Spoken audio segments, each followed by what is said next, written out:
নমস্কার, আপনারা দেখছেন হাই নিউজ। আমি শ্রীপর্ণা রয়েছে আপনাদের সঙ্গে। শুরু করছে আজকে নিউজ টুডে। বাংলা সহ গোটা দেশ জুড়ে ওষুধের গুণমান পরীক্ষায় ডাহা ফেল করেছে মোট 93টি ওষুধ। এবার সেই ফেল করা ওষুধ নিয়ে আসলে রাজ্যের স্বাস্থ্য ভবন। রাজ্যের প্রত্যেকটি হাসপাতাল থেকে গুণমানে উত্তীর্ণ না হওয়া ওষুধ সরানোর নির্দেশ দিল স্বাস্থ্য ভবন। সম্প্রতি বাংলা সহ গোটা দেশ জুড়ে ওষুধের গুণমান পরীক্ষা চালায় central drug standard control organisation. সেই পরীক্ষাতে খোদ জানুয়ারি মাসেই ডাহা ফেল করেছে মোট 93টি ওষুধ। এই গুণমান পরীক্ষায় ফেল হওয়া ওষুধের তালিকায় দেখা গিয়েছে প্যারাসিটামল, রক্তচাপ, বমিভাব কাটানোর মতো একাধিক ওষুধের নাম, যা সাধারণ মানুষ দিন প্রতিদিন ব্যবহার করে থাকেন। এবার সেই ফেল করা ওষুধ নিয়ে আসরে রাজ্যের স্বাস্থ্য ভবন। সিডিএসসিওর গুণমান পরীক্ষায় ফেল করা ওষুধগুলিকে নিয়ে সতর্ক বার্তা জারি করল তারা। সেন্ট্রাল মেডিসিন স্টোরকে রাজ্যের প্রত্যেকটি হাসপাতাল থেকে গুণমানের উত্তীর্ণ না হওয়া ওষুধ সরানোর নির্দেশ দিয়েছে স্বাস্থ্য ভবন। পাশাপাশি একটি বিজ্ঞপ্তি জারি করে রাজ্যের হোলসেলার ও খুচরো ওষুধ ব্যবসায়ীদের এই ফেল করা ওষুধ বিক্রি বন্ধের নির্দেশ দিয়েছে স্বাস্থ্য সচিব। তবে শুধু নোটিশ দিয়েই কিন্তু ক্ষান্ত হননি তারা। জানা গিয়েছে, বিজ্ঞপ্তি জারির পরেও কোনো খুচরো ব্যবসায়ী বা হাসপাতাল এই ফেল করা ওষুধ ব্যবহার করছে কিনা তাও খতিয়ে দেখতে পরিদর্শনে নামবে রাজ্যের ড্রাগ কন্ট্রোল। যদি কেউ সেই বিক্রি বন্ধের নির্দেশিকা অমান্য করেন, সেক্ষেত্রে তাদের বিরুদ্ধে আইনানুগ ব্যবস্থা নেওয়া হবে বলে জানাচ্ছে স্বাস্থ্য ভবন। উল্লেখ্য, বাতিল হওয়া এই ওষুধগুলি প্রত্যেকটি নিত্য ব্যবহারের অন্তর্গত। সাধারণ অসুখ বিসুখে এই ওষুধ নিয়ে থাকে মানুষ। ডিসেম্বর থেকে ফেব্রুয়ারি পর্যন্ত বাতিল হয়েছে 250রও বেশি ওষুধ। এবার এক ধাক্কায় এত পরিমাণ ওষুধ বন্ধ হয়ে গেলে বাড়তি চাপ যে সাধারণের উপরেই পড়বে তা নিয়ে কোনো সন্দেহ থাকছে না স্বাস্থ্য ভবনও। জানা গিয়েছে, খুব শীঘ্রই উত্তীর্ণ না হওয়া ওষুধের বিকল্প হিসেবে সাধারণ মানুষ কোন ওষুধ কিনবেন সেই বিষয়ে বিজ্ঞপ্তি জারি করবে রাজ্য drug control. Hi news network. চাকরির পরীক্ষায় বসে সাদা খাতা জমা দিতে বলা হয়েছিল প্রার্থীদের। খাতায় একটি শব্দও না লিখে তারা পরীক্ষায় পাশ করেছেন, আর তার জন্য দিয়েছেন মোটা অঙ্কের ঘুষ। চাকরির পরীক্ষায় বসে সাদা খাতা জমা দিতে বলা হয়েছিল প্রার্থীদের। খাতায় একটি শব্দও না লিখে তারা পরীক্ষায় পাশ করেছেন, তার জন্য দিয়েছেন মোটা অঙ্কের ঘুষ। সিবিআইকে এমনটাই জানিয়েছেন চাকরি প্রার্থী তথা এজেন্টরা। সম্প্রতি প্রাথমিকে নিয়োগ দুর্নীতি মামলায় তৃতীয় অতিরিক্ত চার্জশিট আদালতে জমা দিয়েছে কেন্দ্রীয় তদন্তকারী সংস্থা। সেখানেই এমন 4 জন এজেন্টের কথা উল্লেখ করা হয়েছে। তাদের কাছ থেকে পাওয়া গিয়েছে মোট 10টি ডায়েরি, যেখানে ঘুষের হিসেব বিশদে লেখা থাকত। এই টাকা অরুণ কুমার হাজরা ওরফে চিনু হাজরা এবং সুজয় কৃষ্ণ ভদ্র ওরফে কালীঘাটের কাকুর কাছে পৌঁছে যেত বলে চার্জশিটে জানিয়েছে সিবিআই।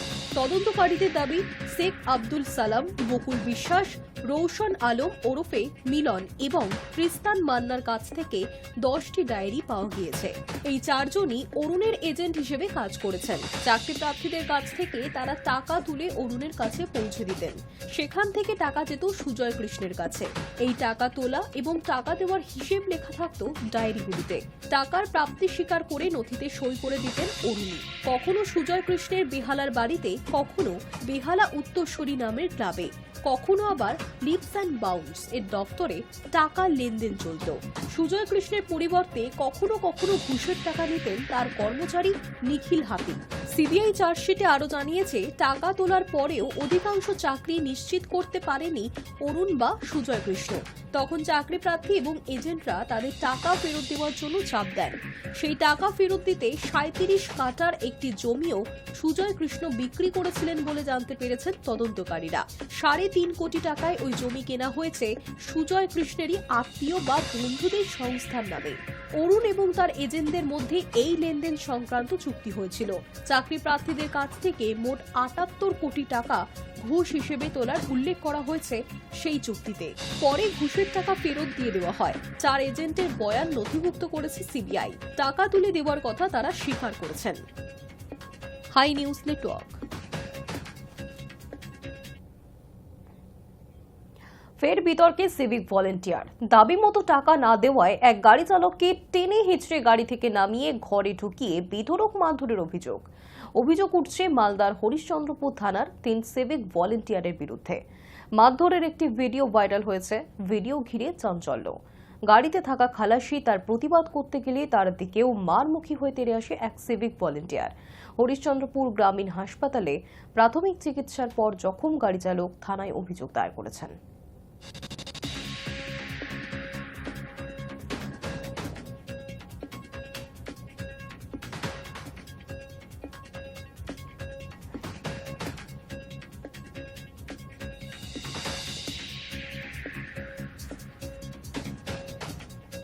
ফের বিতর্কে সিভিক ভলেন্টিয়ার দাবি মতো টাকা না দেওয়ায় এক গাড়ি চালককে টেনে হিঁচড়ে গাড়ি থেকে নামিয়ে ঘরে ঢুকিয়ে বেধড়ক মারধরের অভিযোগ উঠছে মালদার হরিশ্চন্দ্রপুর থানার 3 সিভিক ভলেন্টিয়ারের বিরুদ্ধে। মারধরের একটি ভিডিও ইতিমধ্যেই ভাইরাল হয়েছে। সেই ভিডিও ঘিরে চাঞ্চল্য ছড়ালো। গাড়িতে থাকা খালাসি তার প্রতিবাদ করতে গেলে তার দিকেও মারমুখী হয়ে তেড়ে আসে এক সিভিক ভলেন্টিয়ার। হরিশ্চন্দ্রপুর গ্রামীণ হাসপাতালে প্রাথমিক চিকিৎসার পর জখম গাড়ি চালক থানায় অভিযোগ দায়ের করেছেন।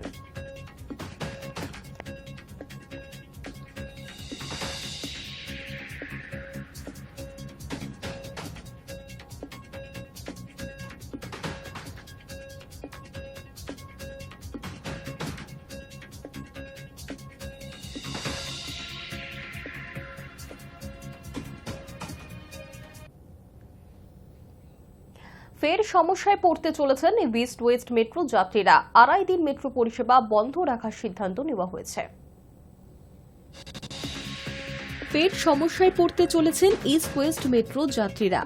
শুক্রবার সন্ধ্যা 7:05 থেকে সোমবার সকাল 8টা পর্যন্ত সেক্টর 5 থেকে শিয়ালদা এবং এসপ্ল্যানেড এবং হাওড়া ময়দান পর্যন্ত ইস্ট ওয়েস্ট মেট্রো পরিষেবা সম্পূর্ণ বন্ধ থাকবে।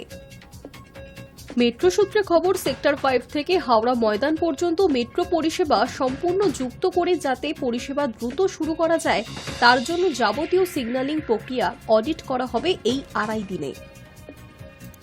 যে কারণে এই 2.5 দিন মেট্রো পরিষেবা বন্ধ রাখার সিদ্ধান্ত নেওয়া হয়েছে। কতটা নিরাপদ এই লাইন, কতটা কাজ সম্পূর্ণ হয়েছে, মেট্রো সূত্রে জানা গিয়েছে এই সমস্ত বিষয় খতিয়ে দেখতে আসছেন মার্কিন সংস্থা ইন্টারন্যাশনাল সেফটি অডিট অ্যাসোসিয়েশন।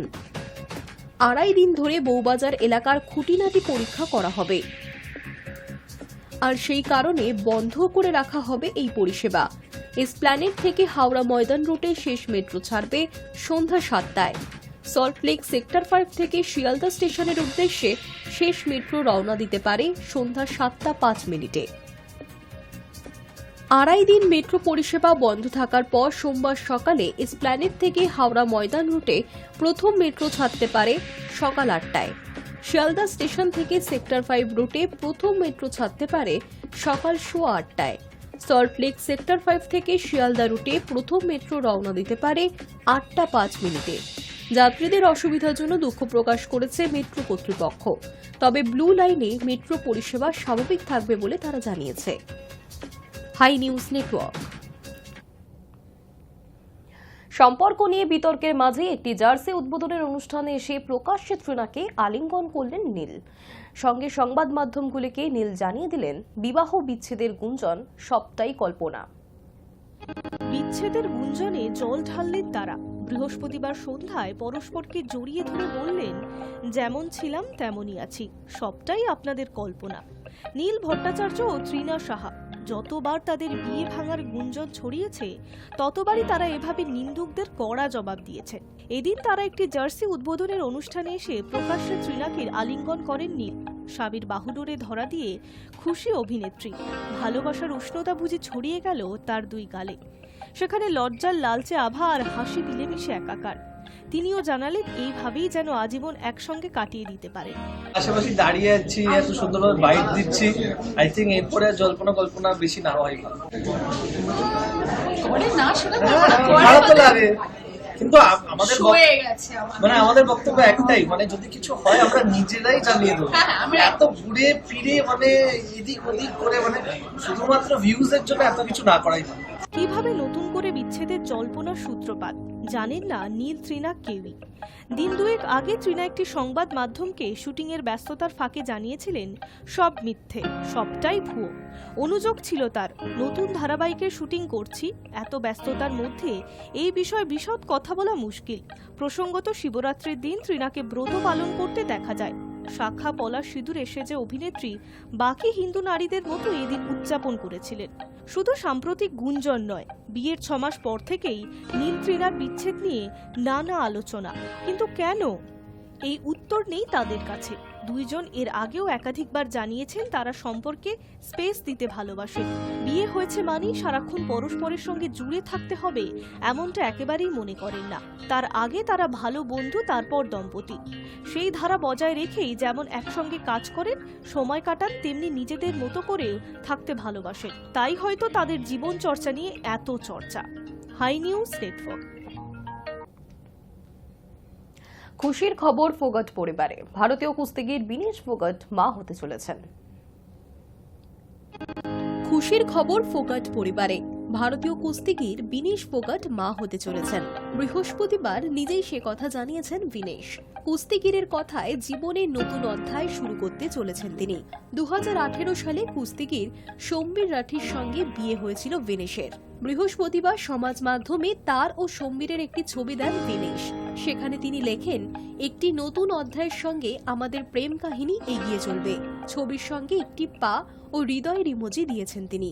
এই পোস্ট দেখেই সকলেই বুঝতে পারেন মা হতে চলেছেন বিনেশ। এই খবর পেয়ে সমাজ মাধ্যমেই তাকে শুভেচ্ছা জানান কুস্তিগির সাক্ষী মালিক বজরং পুনিয়া। সাক্ষী ও বজরংয়ের সঙ্গে বিনেশের বন্ধুত্বের কথা সকলেই জানে।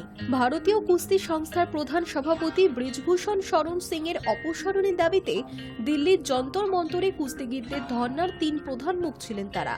ফোগাট পরিবারের এই কন্যা কুস্তিগিরদের সেই আন্দোলন থেকেই নজর কাড়েন।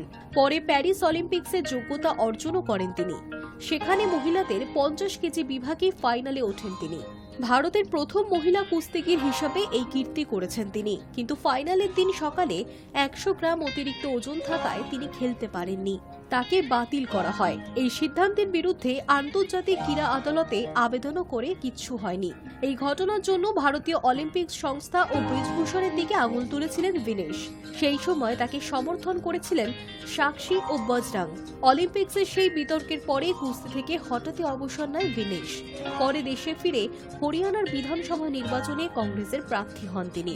হরিয়ানায় কংগ্রেস হারলেও জুলানা কেন্দ্র থেকে জিতে বিধায়ক হন। এবার জীবনের আরও একটি নতুন অধ্যায়ের কথা সকলকে জানালেন বিনেশ। High news network. 8 মাসের মধ্যেই সিদ্ধান্ত বদল। অবসর ভেঙে জাতীয় দলে ফিরছেন সুনীল ছেত্রী। খেলবেন বাংলাদেশের বিরুদ্ধে। ফুটবল প্রেমীদের কাঁদিয়ে বিদায় জানিয়েছিলেন জাতীয় দলের জার্সিকে, কিন্তু 1 বছরের মধ্যেই সিদ্ধান্ত বদল। আবারও ভারতীয় দলের হয়ে খেলতে নামবে সুনীল ছেত্রী। জানা গিয়েছে চলতি মাস থেকেই জাতীয় দলে আবার যোগ দেবেন তিনি। উল্লেখ্য, চলতি মাসেই এশিয়ান কাপে কোয়ালিফায়ারে নামবে ভারত। সেখানে দলের সঙ্গে থাকবেন সুনীলও। আগামী 25শে মার্চ এশিয়ান কাপ কোয়ালিফায়ারে ভারতের প্রথম ম্যাচ। তবে বাংলাদেশের বিরুদ্ধে সেই ম্যাচে নামার আগে একটি প্রস্তুতি ম্যাচ খেলবে টিম ইন্ডিয়া। 19শে মার্চ শিলংয়েই মালদ্বীপের বিরুদ্ধে ভারত একটি প্রস্তুতি ম্যাচ খেলবে। তারপরে বাংলাদেশের বিরুদ্ধে ম্যাচ। 2027 সালে সৌদি আরবে খেলা হবে। এই প্রতিযোগিতায় গত 2 বার মূল পর্বে খেলেছিল ভারত। এবার মূল পর্বে খেলার লক্ষ্য নিয়েই নামতে চায় টিম ইন্ডিয়া। তার আগে অবশ্য যোগ্যতা অর্জনের পর্বে বেড়া টপকাতে হবে মনবীর সিংদের। ভারতীয় দল এশিয়ান কাপ কোয়ালিফায়ারে খেলতে নামার আগে অবসর ভাঙার সিদ্ধান্ত নেন কিংবদন্তি। বৃহস্পতিবার ভারতীয় দলের তরফ থেকে এক্স হ্যান্ডেলে জানানো হয়, অধিনায়ক, নেতা, কিংবদন্তি তিনি আবার ফিরবেন জাতীয় দলের জার্সিতে। মার্চ থেকে ফিফার আন্তর্জাতিক উইন্ডো শুরু হবে। সেখানেই তিনি যোগ দেবেন জাতীয় দলে। অর্থাৎ এশিয়ান কাপ কোয়ালিফায়ারে সুনীল ছেত্রী খেলবেন ব্লু টাইগার্সের জার্সিতে। উল্লেখ্য, জাতীয় দল থেকে অবসর নিলেও আইএসএল এর দুরন্ত ছন্দে রয়েছে সুনীল। গত ম্যাচেই গোল করেছেন ইস্ট বেঙ্গলের বিরুদ্ধে। 19 বছর ধরে সুনীল খেলছেন ভারতীয় জার্সিতে। 150টি ম্যাচে রয়েছে 94টি গোল। সক্রিয় ফুটবলারদের মধ্যে রোনাল্ডো, মেসির পরেই তার গোল সংখ্যা।